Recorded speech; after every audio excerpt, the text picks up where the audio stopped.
Sports जगत की जानी मानी हस्तियां, सभागार में उपस्थित श्रेष्ठ एवं ज्येष्ठ जन, देवियों, सज्जनों और मित्रों,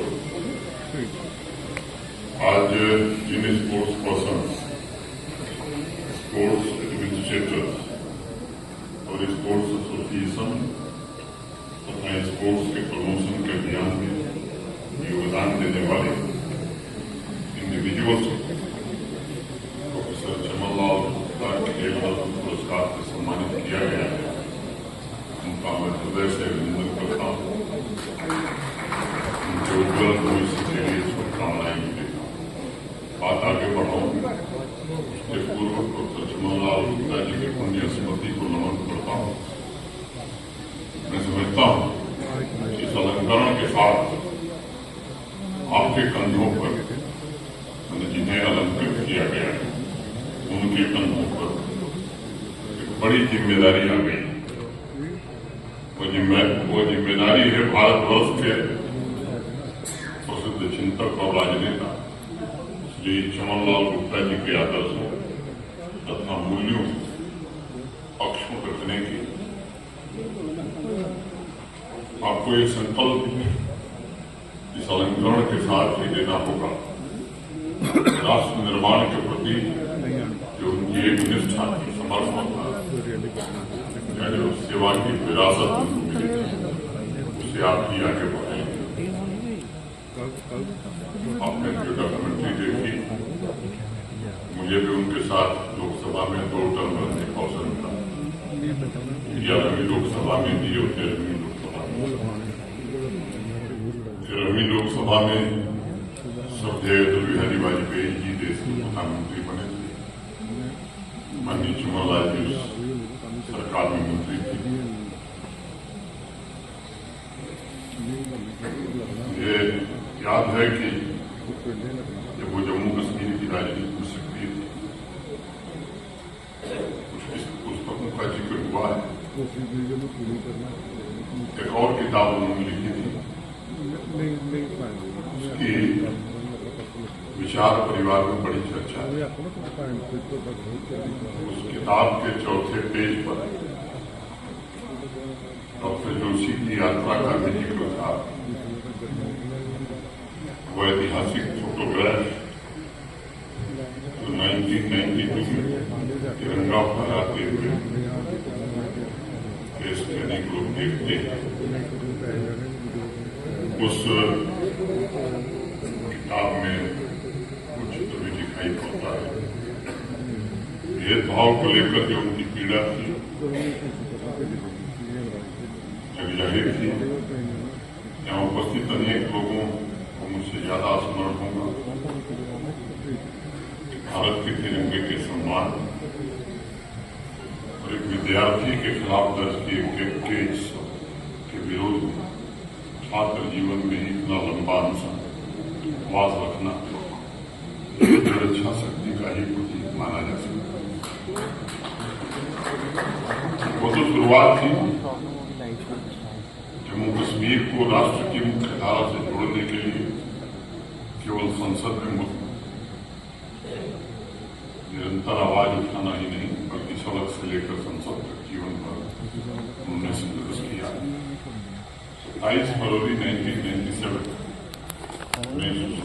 को संसद में बोलते हुए चमनलाल जी ने सवाल उठाया कि कोई व्यक्ति इस देश में रहने का अधिकार कैसे प्राप्त कर सकता है जब वह देश के हिस्से को भारत का अभिन्न अंग नहीं मानते। इसके खिलाफ बोलना एक और सवाल उन्होंने उठाया था, इन कानूनों के लाभार्थी कौन है,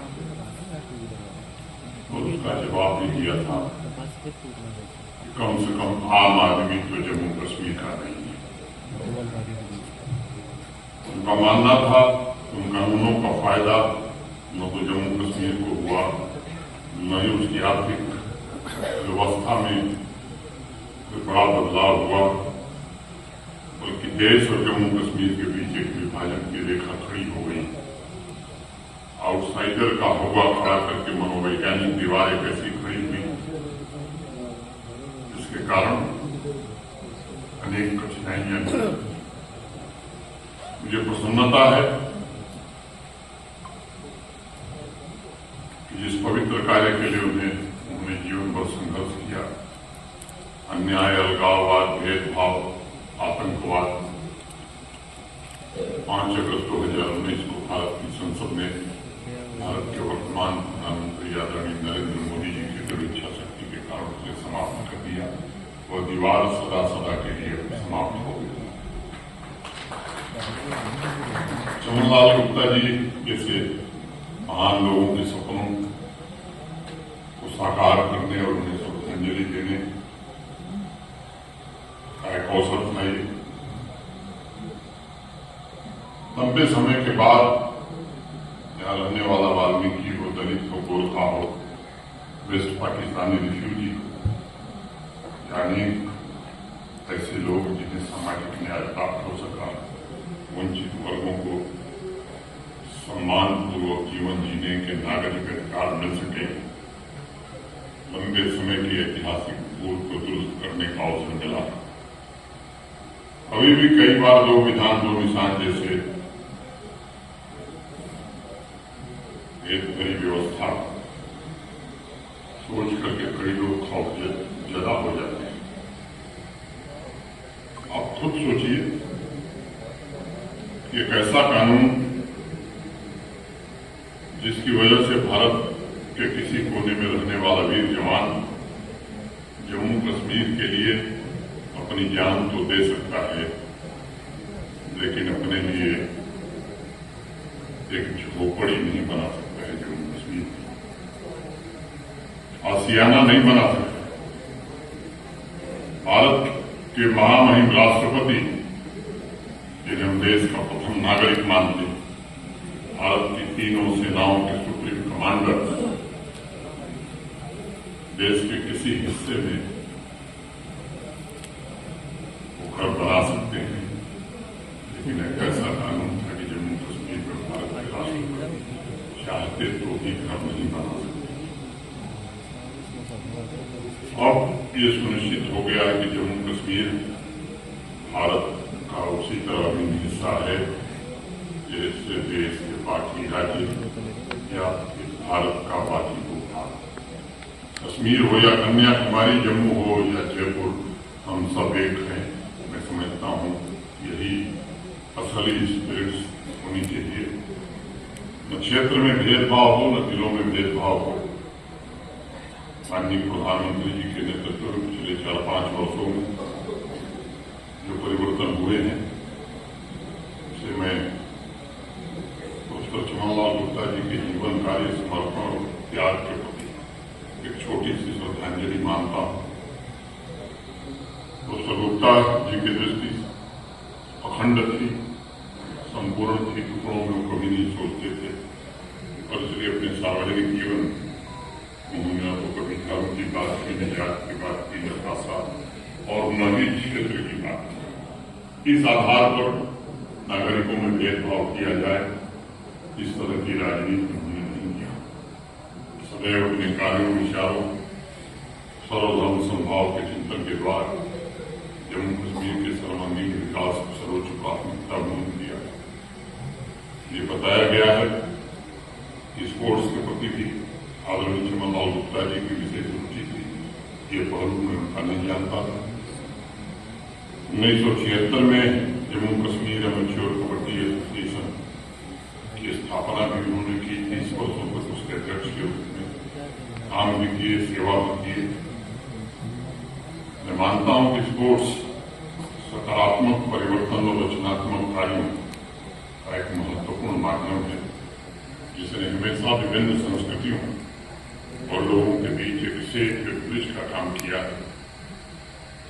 आज यहाँ जितने भी स्पोर्ट्स पर्सन उपस्थित हैं, मैं मानता हूँ कि वो परिवर्तन के जीवन स्वरूप में उन सभी में एक समान उद्देश्य की ज्वलंत ऊर्जा है।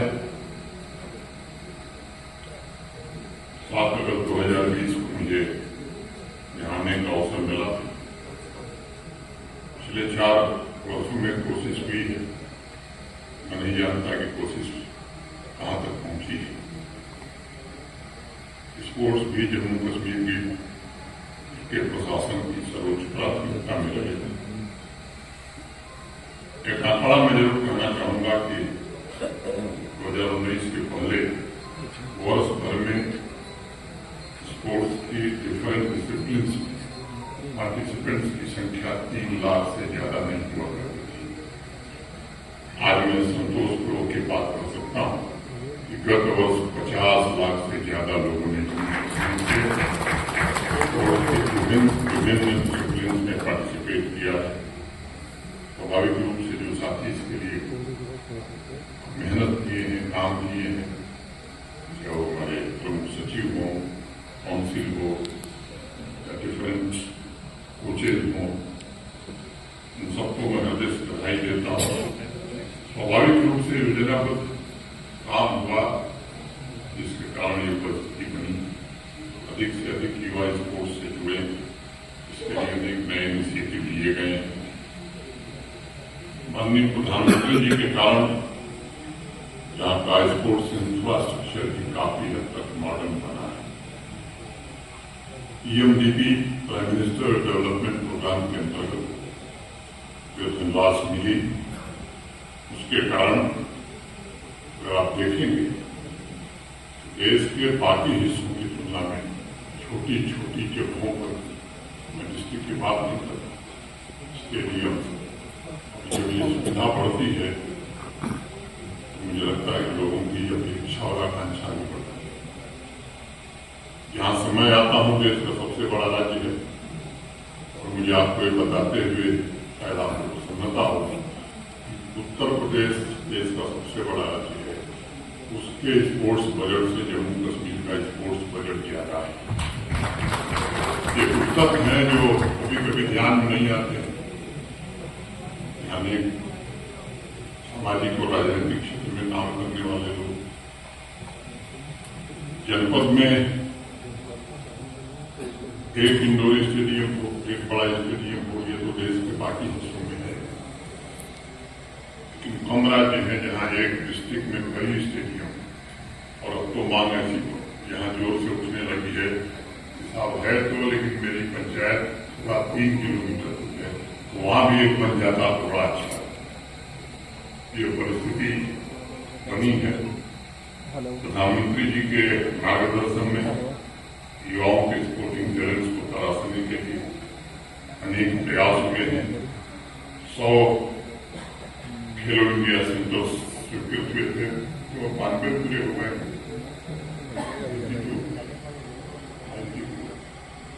तो की जानकारी मुझे नहीं, तो 3-4 महीने से काम दूसरे लोग देख रहे हैं। 94 सेंटर पूरे हो गए हैं। 2 खेलो इंडिया सेंटर ऑफ एक्सलेंस स्थापित हो चुके हैं। किसी भी विकसित राज्य की तरह जम्मू कश्मीर के स्पोर्ट्स पर्सन को स्टेट अवार्ड सुविधा मिले। स्टेडियम में फ्लड लाइट हो, सिंथेटिक हो, इनकी स्थापना बड़े पैमाने पर हुई है। नेशनल लेवल पे टूर्नामेंट्स बड़ी संख्या में आयोजित किए गए हैं। पिछले वर्ष 11 नेशनल गेम्स यहाँ आयोजित हुए थे। जम्मू कश्मीर के 30,000 खिलाड़ियों ने नेशनल और यूनल टूर्नामेंट में भाग लिया है। 46 खिलाड़ियों ने इंटरनेशनल टूर्नामेंट्स में भारत का प्रतिनिधित्व किया है। और इस वर्ष अक्टूबर में कश्मीर घाटी में 36 वर्षों बाद जो जम्मू में पिछले साल हुआ था, पहला international cricket tournament legends league cricket भी आयोजित हुआ है। इंटरनेशनल प्लेयर्स की मौजूदगी स्वयं इस बात की गवाही देती है। जम्मू कश्मीर में पिछले कुछ वर्षों में खेल के क्षेत्र में भी बड़ा परिवर्तन हुआ है। देश अन्य राज्यों की तरह जम्मू कश्मीर में भी शांति, समृद्धि और खुशहाली है। आम नागरिकों के सपने पूरे हो रहे हैं और स्वेच्छा से अपने पसंदीदा स्पोर्ट्स पर्सन को देखने की सामान्य ख्वाहिश भी लोगों की पूरी हो रही है। ये कहना ज्यादा मुनासिब होगा पिछले कुछ वर्षों में कैसा वाइब्रेंट इकोसिस्टम बन सका है, जो नौजवानों की हसरतों को पूरा कर रहा है, उनके सपनों को पंक्ति देने का हौसला देता है। क्रिकेट हो, कबड्डी हो, वॉलीबॉल हो, हॉकी हो, फुटबॉल हो, बास्केटबॉल हो, अनेक स्पोर्ट्स डिसिप्लिन में मॉडर्न स्पोर्ट्स फैसिलिटीज, कोचिंग की व्यवस्था हो सकी है। या श्रीनगर का बक्सी स्टेडियम या जम्मू का एमए स्टेडियम, ये भी अपग्रेड किए गए हैं। लीजेंड्स लीग क्रिकेट जैसे अंतर्राष्ट्रीय स्तर के टूर्नामेंट हो सके, ये व्यवस्था हो सकी है। विंटर डेस्टिनेशन के रूप में गुलमर्ग की अपनी पहचान हो गई। 4 बार खेलो इंडिया गेम्स के आयोजन वहां हो चुके हैं। इंफ्रास्ट्रक्चर डेवलपमेंट ऑफ ग्रेडेशन के आंकड़े निश्चित रूप से संतोष देते हैं।